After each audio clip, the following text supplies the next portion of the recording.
बिस्मिल्लाहिर्रहमानिर्रहीम। अस्सलामु अलैकुम वरहमतुल्लाहि वबरकातुहू। कभी आपने सोचा है कि हम दिन रात मेहनत करते हैं लेकिन फिर भी बरकत नहीं होती। कभी बीमारी, कभी कर्ज, कभी महंगाई और कभी ऐसे हालात कि हाथ तंग पड़ जाता है। इंसान सोचता है आखिर मसला कहाँ है। यही वो सवाल है जिसका जवाब कुरान मजीद हमें एक बहुत अहम और सबक आमोज वाक़ये के जरिए देता है। इस वीडियो को एंड तक जरूर सुनिए क्योंकि सबसे पहले इसमें आपको वो इबरत अंगेज वाकया बयान किया जाएगा और उसके बाद एक ऐसी मसनून दुआ सिखाई जाएगी जो रसूलुल्लाह सल्लल्लाहु अलैहि वसल्लम ने अल्लाह से रिज़्क़ के लिए मांगी थी। कुरान और हदीस की रहनुमाई में इस्लाम हमें एक ऐसी कुंजी देता है जो ना सिर्फ रिज़्क़ में बरकत डालती है बल्कि मुसीबतों को भी दूर करती है, और वो है सदका। रसूलुल्लाह सल्लल्लाहु अलैहि वसल्लम ने फरमाया, सदका माल को कम नहीं करता बल्कि बढ़ाता है।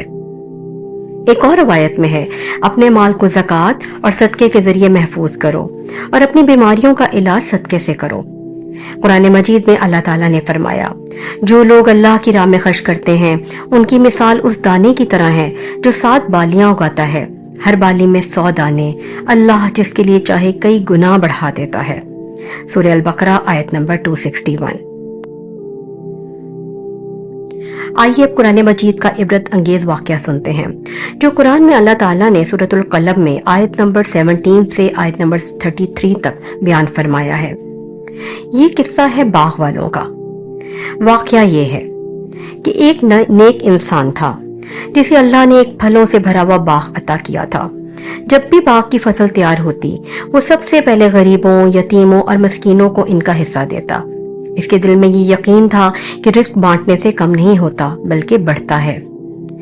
लेकिन जब वो नेक शख्स दुनिया से रुखसत हो गया तो उसके बेटों ने बाग संभाला। उनके दिल में बुखल आ गया। उन्होंने सोचा, हमारा बाप तो बेवकूफ था जो अपनी कमाई दूसरों में बांट देता था। हम ऐसा हरगिज नहीं करेंगे। इस बार हम सारा फल अपने पास रखेंगे। उन्होंने खुफिया तौर पर एक मंसूबा बनाया। रात को इकट्ठे बैठे और कहा, कल सुबह सवेरे निकल चलें, इससे पहले कि मिस्कीन और जरूरतमंद हमारे बाग में आ जाएं। कुरान इनके अल्फाज यूं बयान करता है, यानी उन्होंने कसम खाई कि सुबह सवेरे जरूर बाग का फल तोड़ लेंगे और इंशाअल्लाह नहीं कहा। सूरह अल-कलम। मगर रात ही को अल्लाह का फैसला हुआ। एक आफत आई और पूरा बाग जलकर स्याह कोयले की तरह हो गया।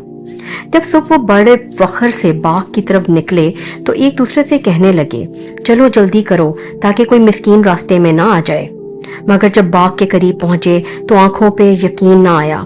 वो सरसब्ज बाग अब उजड़ा हुआ वीरान खंडर बन चुका था। दरख्त स्याह, फल गायब, सब कुछ खत्म। वो चीख पड़े, इन्ना लदालून, हम तो रास्ता भूल गए हैं। फिर हकीकत सामने आई तो बोले, बल नहनु महरूमून, नहीं बल्कि हम महरूम कर दिए गए हैं। उनके दिल पिघल गए और उन्होंने कहा, सुबहाना रब्बना इन्ना कुन्ना ज़ालिमीन, पाक है हमारा रब, बेशक हम ही जालिम थे। वो एक दूसरे को तसल्ली देने लगे कि हमें तौबा करनी चाहिए, अपनी गलती माननी चाहिए। लेकिन इस वक्त सब कुछ खत्म हो चुका था। ये वाकया सिर्फ एक किस्सा नहीं है बल्कि एक आईना है हम सब के लिए। रिस्क अल्लाह ताला की तरफ से है और हम सिर्फ अमानतदार हैं। अगर हम अपने माल से दूसरों का हिस्सा रोकेंगे तो अल्लाह बरकत उठा लेगा। बुखल इंसान को महरूमी देता है और सखावत इंसान को इज्जत और बरकत देती है। हमेशा इंशाअल्लाह कहना याद रखें क्योंकि बगैर अल्लाह की मशीयत और मर्जी के कोई काम मुमकिन नहीं। आज हमारे मुआशरे में भी यही हाल है। हम बज़ाहिर बहुत कमा रहे हैं लेकिन बरकत नहीं है। इसकी एक वजह यह भी है कि हमने अपने माल से गरीबों और यतीमों का हिस्सा निकालना छोड़ दिया है। अगर हम चाहते हैं कि हमारा रिस्क बढ़े, हमारी जिंदगी में सुकून आए और मुसीबतें दूर हों तो हमें सखावत और सदका अपनाना होगा और साथ साथ रिस्क में कुशादगी की दुआ करनी चाहिए। अब वो दुआ जो रसूलुल्लाह सल्लल्लाहु अलैहि वसल्लम ने हमें सिखाई, अल्लाहुम्मा इन्नी अस्अलुका मिन फज़लिका व रहमतिका फ़इन्नहु ला यमलिकुहा इल्ला अंता। ए अल्लाह, मैं तुझसे तेरे फजल और तेरी रहमत का सवाल करता हूँ क्योंकि तेरे सिवा कोई इसका मालिक नहीं। یہ دعا نبی کریم صلی اللہ علیہ وسلم کو جب بھی کسی ضرورت یا تنگی کا سامنا ہوتا تو پڑھتے۔ یہ دعا اللہ سے براہ راست اس کے فضل اور رحمت کو مانگنے کا ذریعہ ہے۔ جو بھی دل سے یہ دعا مانگے اللہ اس کے رزق میں کشادگی اور برکت عطا فرماتا ہے۔ مشکلات آتی رہتی ہیں مگر اللہ ہی مشکل کشا ہے۔ صدقہ اور دعا یہی وہ ہتھیار ہیں جو ہماری تقدیر بدل سکتے ہیں۔ آئیے سب مل کر دعا کرتے ہیں۔ اے اللہ ہمیں بخل اور حرص سے بچا، ہمیں صدقہ و سخاوت کرنے والا بنا، ہمارے رزق میں برکت عطا فرما اور ہمیں ان لوگوں میں شامل فرما جنہیں تو نے اپنے فضل و کرم سے نوازا ہے، آمین۔ اگر آپ کو یہ ویڈیو اچھی لگی ہے تو اپنے پیاروں سے ضرور شیئر کریں، ہمارے چینل کو سبسکرائب کریں تاکہ اچھی اور نئی معلوماتی ویڈیوز آپ تک پہنچتی رہیں۔ جزاک اللہ خیرا کثیرا۔